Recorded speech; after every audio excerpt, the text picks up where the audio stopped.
नमस्कार मित्रांनो, पुन्हा एकदा स्वागत आहे माझ्या नवीन व्हिडिओमध्ये. तर आत्ता आम्ही चालले तर महालक्ष्मीच्या जत्रेत आणि दर्शनाला. इकडे आपली कार येत आहे, तर जियाची थोडी मस्ती करत निघायची तयारी केली आणि काही वेळातच निघालो डहाणूला जायला. अजून फॅमिली जॉईन होणार होती म्हणून आधी माहीमला निघालो. तिकडून मोठे भाऊजी आले आणि त्यांनी ड्रायव्हिंग करायला घेतली. मग आपला डहाणूचा प्रवास सुरू झाला. संध्याकाळचा हे खूप भारी व्ह्यू मस्त वाटत होता. बोईसरला पोहोचलो आणि जेवणाचे डिश घेतले, कारण घरचं जेवण सोबत आणलं होतं. हायवेवर पोहोचताच खूप ट्रॅफिक लागली, त्यामुळे आम्ही सगळे मस्ती मज्जा करायला लागलो.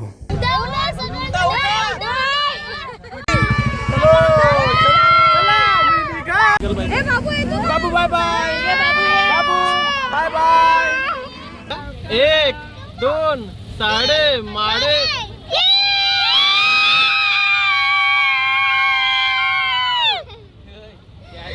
लांबूनच पाळणे दिसायला सुरू झाले होते. 2-3 तासांनी महालक्ष्मी मंदिराजवळ पोचलो आणि आम्ही खूप लेट पोचले. 11:15 वाजले होते. मग काय जत्रेकडे जायला निघालो. सगळ्यांनी लांबूनच दर्शन घेतलं आणि पुढे निघालो. सर्वात आधी मौतका कुवा बघितला. दुसऱ्या राईडच्या तिकिटासाठी गेलो तर त्यांनी बंद करायला घेतलं होतं. मग काय थोडंफार फिरलो आणि परत यायला निघालो आणि रात्री 3 वाजता चंद्र बघत हा व्लॉग इथेच संपवतो. भेटूया पुढच्या व्लॉगमध्ये. तोपर्यंत धन्यवाद.